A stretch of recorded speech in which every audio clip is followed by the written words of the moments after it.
Rail লাইনে ঘুরতে গিয়ে এক যুবকের প্রেমে পড়ে 2 সন্তানের মা। বিয়ের কথা বলে বলে তো আমাকে একটা মহিলা আছে আত্মা ভালো রাখে নিজে ইচ্ছা মতো ব্যবহার করে করে এখন বলে বিয়ে করতে পারবো। মূলত ট্রেনে পরিচয় হওয়ার প্রথম দিনেই প্রেমে পড়েন আশা ও রিঙ্কু।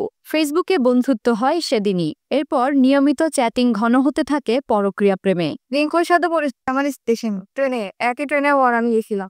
পরে ওর কাছে ফোন নাম্বার চাইছিলাম, দিছিলাম না, ফেসবুক গাইড করছি।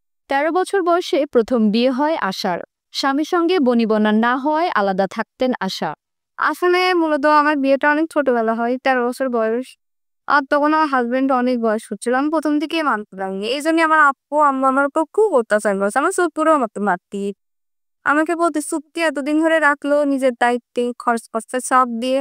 হঠাৎ এই শুক্রবারের আগের শুক্রবারে মেয়ে দেখতে গেছে, দেখতে যাওয়ার পর বাড়িতে আসলো। আচ্ছা আমাকে বললাম আমি তোমাকে বিয়ে করতে পারবো না, আমার ফ্যামিলি মানবে। এইটা বলে তখন থেকে যোগাযোগও বন্ধ। তারপরে কোনো টাকা পয়সা আর দেয় না, কিছু না। পরে আমি পরের দিন থানায় একটা অভিযোগ দিছিলাম।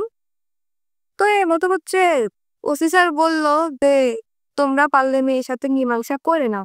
রিঙ্কুর সঙ্গে প্রেমের পর তারই পরামর্শে মেসে গিয়ে ওঠেন বলে জানান এই নারী। তার দাবি সুযোগ পেলেই নিজের মেসে নিয়মিত মিলিত হতো প্রেমিকের সঙ্গে। আমার অত মনে নাই, অনেকবার হয়েছে, 15 দিন পর পর। 7 মাস প্রেমের পর বিয়ে করতে রাজি না হওয়ায় রিঙ্কুর বাড়িতে অবস্থান নেন 2 সন্তানের জননী আশা আক্তার। বিয়ের দাবিতে শুরু করেন অনশন। ছুরিটা নিয়ে গেলাম, হয় আমার দায়িত্বটা নেন, তখন বাড়িতে বের করে নিয়ে আসি নেরো। আর দায়িত্ব না আমার মারি ফেলাবেন এমন। কুষ্টিয়ার সদর উপজেলার হাটশহরীপুর ইউনিয়নের বোয়ালদাহ মোড় এলাকায় প্রেমিক মেহেদী হাসান রিঙ্কুর বাড়িতে এই অনশনে বসেন 2 সন্তানের জননী। এদিকে ওই নারীর অনশনের খবরে বাড়ি ছেড়ে পালিয়েছেন অভিযুক্ত প্রেমিক রিঙ্কু। বিয়ের প্রলোভন দেখিয়ে একাধিকবার বিবাহ বহির্ভূত সম্পর্ক করেছে রিঙ্কু, এমন অভিযোগ তুলেছে ভুক্তভোগী নারী। রিঙ্কুর জন্য আগের স্বামীর সংসার ছেড়েছেন বলেও দাবি করেন তিনি। আমার আগে এক জায়গায় বিয়ে হয়েছিল, সংসারে আমি স্বামীর সাথে মানায় নিতে পারিনি। এই জন্য আমি থাকতে চাই না। আব্বু আম্মু আমাকে খুব মারধর করতো এই বোন। তারপর আমি বাসা থেকে চলে আসার পরেও আমাকে বলছে আমি সাহায্য করবো না, তুমি আসো, ঢাকা থাকবো না, একা মেয়ে মানুষ কি করবানে। ডাইকি নিয়ে আসি, সেদের এই যে মোড়ের উপর একটা অফিস আছে, ওইখানে নিয়ে যায়। ওইখানে নিয়ে যাওয়ার পরে রুমের মধ্যে নিয়ে যায়, আমার সাথে শারীরিক নির্যাতন করে, ওই শয়তান। ভুক্তভোগী নারীর আগের সংসারে একটি মেয়ে ও একটি ছেলে সন্তান রয়েছে।